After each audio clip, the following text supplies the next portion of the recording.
99% of you are not subscribed to the channel. At 1,000 subscribers, I will post a series of special stories. Subscribe now. The twin suns of Veritas 9 hung low in the sky, casting a dim golden light over the planet's surface. What was once a thriving center of intergalactic trade and culture now lay in ruins, its cities crumbling, its people long gone. The only sounds that filled the air were the whispers of the wind through the shattered buildings and the distant calls of alien creatures reclaiming the land. Veritas 9 had been a jewel of the galaxy, a beacon of diversity and cooperation. Its inhabitants, a mix of numerous alien species, had created a society that was the envy of many. The cities were marvels of engineering, towering structures of glass and metal, interwoven with lush green parks and rivers of luminescent water. The planet was a hub of innovation, a place where the most advanced technologies were developed and traded. But all of that was gone now. The catastrophe had come without warning. A virus, unknown and unstoppable, swept across Veritas 9 like a wildfire. It spread through the population at an alarming rate, cutting down the young and the old, the weak and the strong alike. The people panicked, the governments collapsed, and the once great cities descended into chaos. As the virus spread, the inhabitants of Veritas 9 began to flee. Starships, packed to capacity, left the planet in droves, carrying the lucky few who managed to secure a place on board. But not everyone could escape. The sick and the dying were left behind, abandoned in the hope that their sacrifice would prevent the spread of the disease to other worlds. Within weeks, Veritas 9 was a ghost planet, its skies silent except for the occasional scavenger ship daring to breach the quarantine. The galaxy moved on, and the planet's name was soon forgotten, spoken only in hushed tones as a cautionary tale. But Veritas 9 was not entirely deserted. In the deep forests that covered much of the planet's surface, hidden away from the ruins of civilization, there was a creature unlike any other. The Corthian, a beast of legendary size and power, revered by the inhabitants of Veritas 9 as a guardian, a protector of the planet. The Corthians were an ancient species, existing long before the first settlers arrived on the planet. They were believed to be the planet's original inhabitants, beings of immense strength and intelligence. The Corthian stood over 60 feet tall, its body covered in thick iridescent scales that shimmered in the dim light. Its eyes, once bright and full of life, now glowed faintly, a reflection of the creature's waning strength. Once it had roamed the forests freely, its presence a symbol of the planet's vitality. But now it lay motionless, its massive form sprawled across the forest floor, weak and dying. The virus had not spared the Corthian. The same disease that had decimated the planet's population had also infected the creature, attacking its body with relentless ferocity. The Corthian's immune system, once powerful enough to fend off any illness, was no match for the mutated virus. It spread through the creature's massive body, sapping its strength and leaving it too weak to move. For years the Corthian had endured the pain, hoping that its worshippers would return. It had been revered as a god, and gods were not meant to die alone. But as the years passed and no one came, the creature's hope began to fade. The once mighty Corthian, guardian of Veritas 9, was now nothing more than a forgotten relic, abandoned by the very beings it had once protected. The forest around the Corthian was overgrown, the trees and vines encroaching on its resting place. The planet's wildlife, once fearful of the mighty beast, now ventured closer, curious but cautious. The Corthian's presence, though weakened, still commanded respect, and no creature dared approach too closely. The days and nights blurred together for the Corthian, its sense of time slipping away as it drifted in and out of consciousness. The pain was constant, a dull ache that never subsided. But there was something deeper than the physical suffering, a sense of profound loneliness, a realization that it had been abandoned, left to die on a planet that had once been its home. The Corthian's once powerful roar had diminished to a low, mournful sound, a cry that echoed through the empty forests. It was a call for help, a plea to anyone who might hear. But the only response was the wind through the trees, a hollow reminder of the silence that had fallen over Veritas 9. In its moments of clarity, the Corthian thought of the past, of the time when it had been revered, when the inhabitants of Veritas 9 had come to it for guidance and protection. It remembered the ceremonies held in its honor, the offerings left at its feet by those who believed it to be a god. Those memories were all that kept the Corthian holding on, refusing to give in to the darkness that threatened to consume it. But even gods could not survive alone. As the Corthian lay dying, a strange sensation began to creep over it, a feeling it had not experienced in years. It was faint at first, barely noticeable, but it grew stronger with each passing moment. It was the sensation of life, of something approaching from the distance. The Corthian's eyes flickered open, the faint glow intensifying as it strained to focus. Through the haze of pain and sickness, the Corthian sensed them, beings approaching from the edge of the forest. They were unlike any it had encountered before, smaller and more fragile-looking than the planet's former inhabitants. But there was something different about them, something that stirred a faint flicker of hope within the creature's chest. The Corthian did not know who these beings were or why they had come. But for the first time in years, it felt something other than pain. It felt the presence of others who might not leave it to die. And in that moment, the Corthian made a silent vow to itself. It would hold on just a little longer. It would wait and see if these beings, whoever they were, could do what no one else had done. It would wait for the humans. The Endeavor, a sleek state-of-the-art exploration vessel, sliced through the atmosphere of Veritas 9, leaving a trail of shimmering energy in its wake. Inside the cockpit, Captain Elias Marlowe's eyes were fixed on the display screens in front of him, his brow furrowed in concentration. The planet's surface was rapidly approaching, and the ship's sensors were already picking up signs of the long-abandoned cities scattered below. "Final approach to Veritas 9, Marlowe announced, his voice calm but tinged with the weight of the mission ahead. "All hands prepare for landing." Around him, the crew of the Endeavor moved with practiced efficiency, securing equipment and double-checking their gear. This was not their first mission into dangerous territory, but the stakes had never been higher. The mission to Veritas 9 was more than just a routine exploration. It was a desperate gamble to retrieve a piece of lost technology that could potentially turn the tide of an ongoing war. The galaxy was in turmoil, torn apart by a conflict between the human-led coalition of planets and a ruthless alien empire known as the Dominion. The coalition was on the defensive, outgunned and outmatched by the Dominion's advanced weaponry. But intelligence reports had hinted at the existence of a powerful device buried somewhere on Veritas 9, a relic from the planet's past that could give the coalition a fighting chance. Marlowe's team had been handpicked for this mission, a diverse group of specialists, each an expert in their field. There was Dr. Lydia Chen, the brilliant xenobiologist with an encyclopedic knowledge of alien life forms. Lieutenant Sam Torres, a seasoned soldier with years of combat experience. And engineer Kayla Rin, a prodigy in alien technology and engineering. Together they formed an elite unit, prepared for whatever dangers the quarantine planet might throw at them. As the Endeavor touched down in a clearing surrounded by towering ancient trees, the crew felt the weight of the mission settle on their shoulders. The air outside the ship was thick and humid, filled with the scent of decaying vegetation and the distant cries of unseen creatures. Despite the planet's abandonment, life had not completely disappeared from Veritas 9. Nature had begun to reclaim what the former inhabitants had left behind. "Atmosphere is breathable," Kayla reported, her voice crackling through the ship's intercom. "No immediate signs of contamination, but keep your filters active just in case." "Understood," Marlowe replied. "Team, suit up. We move out in 5. The crew quickly donned their environment suits, lightweight but durable, designed to protect against both the elements and any potential biological threats.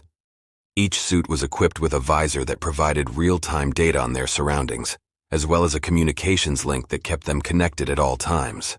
As they prepared to disembark, Dr. Chen's voice broke through the quiet hum of the ship's systems. "Captain, I'm detecting unusual energy readings about 2 clicks east of our position. They're faint, but they match the signature we're looking for." Marlowe nodded. "That's our target. Let's move out." The hatch of the Endeavor opened with a hiss, and the crew stepped out onto the planet's surface. The forest was dense with massive trees that stretched high into the sky, their branches intertwining to form a thick canopy that blocked out most of the sunlight. The ground was covered in a tangle of roots and undergrowth, making progress slow and treacherous. As they moved deeper into the forest, the team remained alert, their weapons at the ready. Veritas 9 might have been abandoned, but that didn't mean it was safe. The planet's wildlife had evolved to survive in the harsh environment, and the crew knew better than to underestimate the dangers that could be lurking in the shadows. After nearly an hour of hiking, they reached a clearing where the trees thinned out, revealing a series of ancient moss-covered ruins. These structures, once part of a grand city, were now crumbling and overgrown, their former glory reduced to rubble. But among the ruins, something caught Marlowe's eye. An enormous form lying at the edge of the clearing, partially hidden by the surrounding vegetation. "What is that?" Lieutenant Torres whispered, his voice barely audible through the comms. The crew approached cautiously, their weapons trained on the massive shape. As they drew closer, the details became clearer. It was a creature, unlike anything they had ever seen. Its body was immense, covered in thick, iridescent scales that glimmered even in the low light. The creature's head, resting on the ground, was the size of a small shuttle, and its eyes, half closed and dull, flickered weakly as the humans approached. Dr. Chen's breath caught in her throat as she recognized the beast from the ancient texts she had studied. "It's a Korthian," she murmured in disbelief. "The guardian of Veritas 9, but it's dying." The Korthian's condition was immediately apparent. Its once mighty form was emaciated, its scales dull and cracked, and its breathing was labored and shallow. The virus that had ravaged Veritas 9 had not spared this legendary creature. Despite its size and power, the Korthian was succumbing to the same fate as the planet's former inhabitants. Captain Marlowe stared at the creature, his mind racing. The mission was clear. They were here to retrieve the lost technology. But seeing the Korthian, a being of such immense power reduced to this pitiful state, stirred something in him that he couldn't ignore. "We can't just leave it like this," Marlowe said, his voice firm. "We have to try and help it." "Captain," Torres interjected, "our mission is to find the technology. We're not equipped to deal with something like this. It's too risky." "I know the mission, Lieutenant," Marlowe replied, his gaze never leaving the Korthian. "But if we walk away from this, we're no better than the ones who left it to die. We have to at least try." Dr. Chen stepped forward, her eyes filled with determination. "I agree with the captain. This creature is more than just a part of the planet's history. It's a living being, and we can't ignore that. If there's even a chance we can save it, we have to take it." Kayla nodded in agreement. "If the Korthian is still alive, there might be a way to cure it. I'll need to run some scans and analyze the virus, but I think we can do this." Marlowe looked at his team, their faces resolute despite the uncertainty of the situation. "All right then, let's get to work. Kayla, set up a lab. Chen, I want a full analysis of the Korthian's condition. Torres, you and I will secure the perimeter. We don't know what else might be out here." As the crew sprang into action, the Korthian watched them with a mixture of curiosity and exhaustion. It was too weak to move, but it could sense the humans' intentions. They were different from the others who had come to the planet. These beings were not here to scavenge or destroy. They were here to help. For the first time in years, the Korthian felt a glimmer of hope. Perhaps these strange creatures, these humans, could do what no one else had. Perhaps they could save it from the slow, agonizing death that had seemed inevitable. As the humans worked tirelessly around it, the Korthian allowed itself to dream of a future, one where it might once again roam the forests of Veritas 9, its strength restored. It would take time, and it would take effort, but for the first time in what felt like an eternity, the Korthian believed it might survive. And so, as the suns of Veritas 9 dipped below the horizon, casting the forest in deep shadows, a fragile alliance was formed, between a dying beast and the humans who refused to leave it behind. The dense forest around the Korthian became a makeshift camp, as the crew of the Endeavor worked tirelessly to find a way to save the dying creature. The air was thick with the scent of alien flora, and the sounds of distant wildlife echoed through the trees, but within the camp the atmosphere was tense and focused. Time was running out, and the team knew that failure was not an option. Dr. Lydia Chen hunched over her portable lab, her eyes darting between the various screens displaying the data she had collected from the Korthian. The creature's physiology was unlike anything she had ever encountered, a complex, almost symbiotic relationship between its cells and a unique enzyme that had once protected it from disease. But the virus that had ravaged Veritas 9 had mutated specifically to attack this enzyme, rendering the Korthian defenseless against the infection that was now consuming it. "I've isolated the enzyme," Dr. Chen announced, her voice laced with both exhaustion and determination. "It's deteriorating rapidly, which is why the Korthian's immune system is failing. If we can stabilize the enzyme and replicate it, we might be able to reverse the damage." Captain Elias Marlowe nodded, standing by her side. "How long will it take?" "That's the problem," Dr. Chen said, her brow furrowed. "We don't have much time. The enzyme is highly unstable outside of the Korthian's body, and creating a synthetic version that won't be rejected by its immune system is going to be incredibly difficult." Engineer Kayla Rin, who had been working on a nearby terminal, joined the conversation. What if we use nanotechnology to deliver the enzyme directly to the affected cells? We could program the nanobots to both repair the damaged cells and stabilize the enzyme as it's reintroduced. It's risky, but it might be our best shot. Dr. Chen considered the idea, her mind racing through the possibilities. It's a long shot, but it could work. We'll need to program the nanobots to adapt to the Corthians' biology on the fly, which means we'll have to monitor the process in real time and make adjustments as needed. Do it, Marlowe said without hesitation. We've come this far, and I'm not about to give up now. What do you need from us? Torres and I will handle the security perimeter and make sure nothing interferes, Kayla replied, already moving back to her workstation. Chen, you'll need to supervise the medical procedure. Marlowe, you'll need to be ready to assist with any manual operations. This might get complicated. The crew quickly sprang into action. Kayla began programming the nanobots, her fingers flying across the interface as she inputted the necessary commands to make the tiny machines compatible with the Corthians' unique biology. Dr. Chen prepared the enzyme samples, carefully extracting them from the Corthians' blood and storing them in vials that glowed faintly with a soft blue light. As they worked, the Corthian lay motionless, its breathing slow and labored. The crew could see the pain in its eyes, but there was also a flicker of hope, a glimmer that had not been there before. The creature was trusting them with its life, and the weight of that responsibility was not lost on any of them. Hours passed, and the forest around them grew darker as the twin suns of Veritas 9 dipped below the horizon. The only light now came from the glow of their equipment and the soft luminescence of the alien plants that surrounded them. The air was thick with tension as Kayla finally completed the programming of the nanobots. "It's ready," she announced, holding up a small injector filled with millions of microscopic machines. "Chen, are the enzyme samples stabilized?" Dr. Chen nodded, handing over the vials. "As stable as they're going to get. Let's hope this works." Kayla carefully loaded the enzyme samples into the injector, watching as the nanobots absorbed the liquid and began the process of adapting it to the Corthians' biology. The injector hummed softly as it powered up, ready to deliver its precious cargo. "All right, here we go," Kayla said, taking a deep breath. She moved to the Corthian side, finding a spot where the creature's scales were thin enough to allow the injector to penetrate. The crew watched in silence as she carefully inserted the device and pressed the trigger. The Corthian's body tensed as the nanobots entered its bloodstream, and for a moment there was nothing but silence.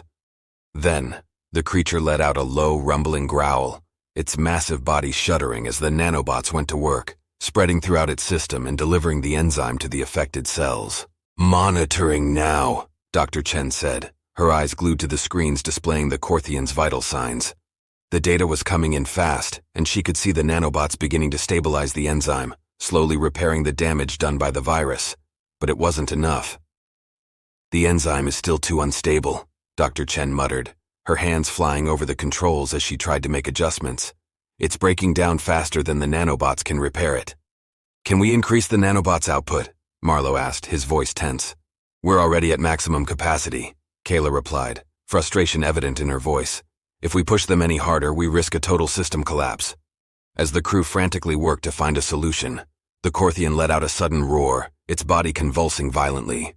The ground shook beneath them as the creature's enormous form writhed in pain, its eyes glowing fiercely. "We're losing it!" Dr. Chen shouted, her voice filled with desperation.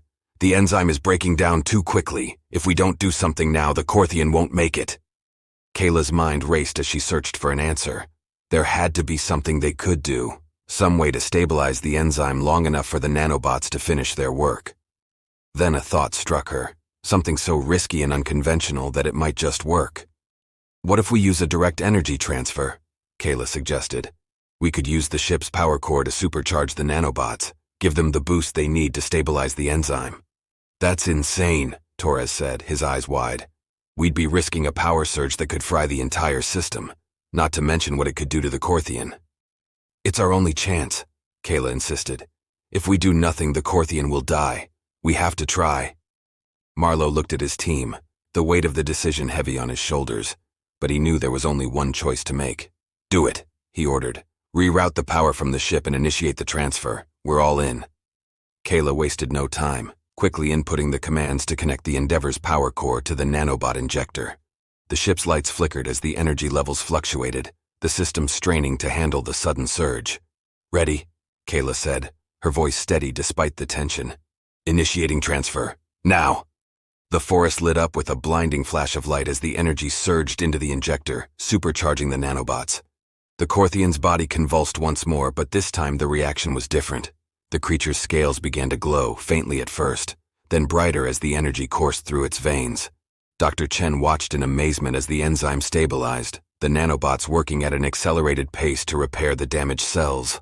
The Korthian's vital signs, which had been plummeting moments before, began to stabilize, its breathing growing steadier. "It's working!" Dr. Chen exclaimed, her eyes wide with disbelief. "The enzyme is holding and the nanobots are repairing the damage. The Korthian is stabilizing." The crew watched in awe as the Korthian's body began to regain its strength, the glow from its scales intensifying as the creature's life force returned. The low growl that had been a sound of pain now resonated with a new power, a sign that the Korthian was recovering. Minutes felt like hours as the crew continued to monitor the Korthian's progress, making adjustments as needed.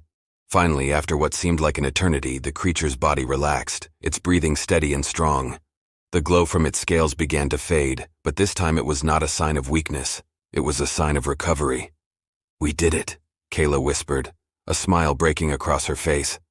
"The Korthian is going to make it." Marlowe let out a breath he hadn't realized he was holding, a wave of relief washing over him. "Good work, everyone. We've done what no one else could. We've saved it." As the crew gathered around the Korthian, the creature's eyes opened, glowing with a renewed light. It looked at the humans with something that resembled gratitude, a deep rumble echoing from its chest. The Korthian was still weak and it would take time for it to fully recover, but the worst was over. The humans had done the impossible. They had saved a dying legend, and in doing so, they had forged a bond that would not be easily forgotten. As the night deepened around them, the crew of the Endeavor knew that this was only the beginning. Their mission was far from over, but they had already accomplished something extraordinary. They had given the Korthian a second chance at life, and in return, they had earned its trust. And in the darkness of the forest, beneath the twin moons of Veritas 9, a new alliance was born, one that would change the fate of both the humans and the planet forever. The first rays of the twin suns of Veritas 9 filtered through the dense forest canopy, casting dappled patterns of light on the ground below. The crew of the Endeavor had spent the night monitoring the Korthian's recovery, taking shifts to ensure the creature remained stable. By morning, the signs were clear. The Korthian was not just surviving, it was healing. Captain Elias Marlowe stood at the edge of the clearing, watching as the Korthian slowly rose to its feet. The creature's massive form, once hunched in pain, now stretched to its full height, towering above the trees. Its scales, once dull and cracked, had regained their iridescent sheen, reflecting the morning light in a dazzling display. The Korthian let out a deep, resonating roar that shook the ground, a sound not of pain, but of triumph. The crew gathered around, their faces a mixture of awe and relief. They had done what seemed impossible. They had saved a creature that had been left to die, a being of immense power and significance to the planet of Veritas 9. But as they watched the Korthian, they knew their mission was far from over. "We've done it," Marlowe said, turning to his team. "But we can't stay here forever. We need to retrieve the technology and get back to the Coalition. They're counting on us." Dr. Lydia Chen, still marveling at the sight of the now healthy Korthian, nodded in agreement.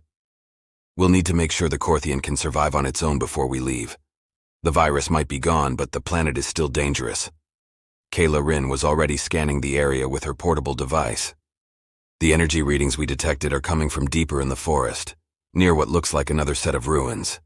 If that technology is there, it's likely protected by whatever remnants of security systems are still active." Lieutenant Sam Torres, always practical, checked his weapon. "We should be prepared for anything. If the ruins are guarded, we'll need to be ready to neutralize any threats." Marlowe nodded, making a decision. "Chen, I want you to stay with the Korthian and monitor its condition. Kayla, Torres, you're with me. We'll retrieve the technology and be back before nightfall. If anything happens, call us immediately." The team quickly prepared for their journey deeper into the forest. Dr. Chen stayed behind, setting up a perimeter around the Korthian to keep it safe while the rest of the crew ventured into the unknown. The hike to the ruins was grueling, the forest growing denser and more treacherous as they moved farther from the camp. The trees towered above them, their thick branches creating a near-impenetrable canopy that blocked out most of the light. The air was heavy with the scent of damp earth and decaying vegetation, and the sounds of alien wildlife echoed around them, unseen but ever present. After several hours, they reached the ruins. The structures here were larger and more intact than those they had seen before, their towering walls covered in thick vines and moss. Ancient symbols worn by time were etched into the stone, hinting at the advanced civilization that had once thrived on Veritas 9. Kayla's scanner beeped and she held it up to show the readings to Marlowe and Torres. "The source of the energy is inside that structure," she said, pointing to a large building in the center of the ruins. "It's still active, which means the technology we're looking for might be intact." Torres took the lead, his weapon at the ready as they approached the entrance. The doorway was partially collapsed, but with some effort they managed to squeeze through. Inside, the air was cool and dry, a stark contrast to the humid forest outside. The walls of the building were lined with ancient machinery, most of it long dormant, but a faint hum indicated that something was still operational. As they moved deeper into the structure, they came upon a large chamber, its ceiling high above them and the walls covered in more of the strange symbols. In the center of the room stood a massive pedestal, and atop it, a device unlike anything they had ever seen. The device was cylindrical, about the size of a large human, with intricate patterns etched into its metallic surface. It pulsed with a soft blue light, and the air around it seemed to vibrate with energy. This was the technology they had come for, the key to the Coalition's survival in the war against the Dominion. Kayla approached the device cautiously, scanning it with her equipment. "This is it," she confirmed, her voice filled with both awe and caution. "It's some kind of energy core, possibly a power source. If we can get it back to the Coalition, it could give us the edge we need." Marlowe nodded, his eyes fixed on the device. "Let's secure it and get back to the Endeavor. We'll need to handle it carefully. No telling what could happen if it's damaged." As Kayla worked to detach the device from its pedestal, the ground beneath them suddenly rumbled. Dust and debris fell from the ceiling as the ancient structure began to shake. "Something's happening," Torres warned, his eyes scanning the room for any sign of danger. Kayla hurried her work, her hands moving quickly but precisely. "Almost there. Just a few more seconds." The rumbling grew more intense, and cracks began to form in the walls. The chamber was collapsing around them, but Kayla managed to free the device just as a large section of the ceiling gave way. The team sprinted for the exit, the ground shaking violently beneath their feet. They barely made it out of the building before it crumbled behind them, the ancient ruins finally succumbing to the ravages of time. Breathing heavily, the crew paused to catch their breath, the device securely in Kayla's hands.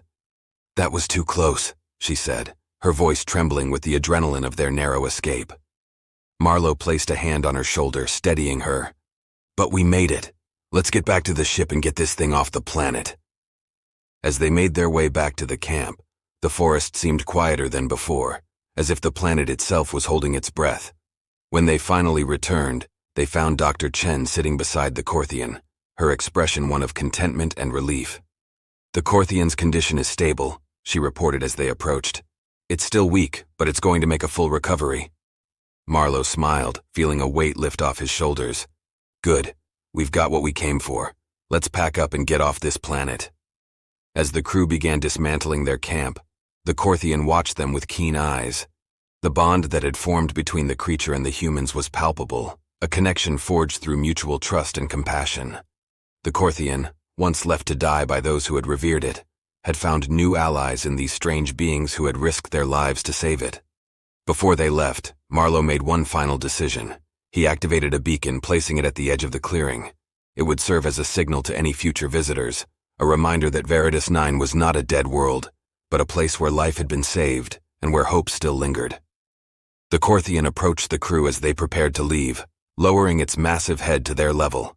For a moment, it seemed to study them, as if memorizing their faces. Then, with a deep resonating hum, it expressed its gratitude in the only way it could. The crew stood in silence, humbled by the creature's gesture. They had come to Veritas 9 on a mission of war, but they were leaving with something far more valuable, a lesson in empathy, and a reminder of the importance of life, no matter how alien or different. As the Endeavor lifted off, the Corthian watched them go, standing tall and proud in the clearing. The humans had given it a second chance, and in doing so they had given Veritas 9 a new beginning. The planet, once abandoned and forgotten, now held the promise of life and renewal. The crew of the Endeavour left Veritas 9 with their mission accomplished, but they knew they were leaving behind something far more profound. They had not only retrieved the technology that could save their people, they had saved a piece of Veritas 9's soul. And as they traveled through the stars, the memory of the Corthian stayed with them, a reminder that even in the darkest places, hope could be found, and that sometimes the greatest victories were not won on the battlefield but in the hearts of those who dared to care.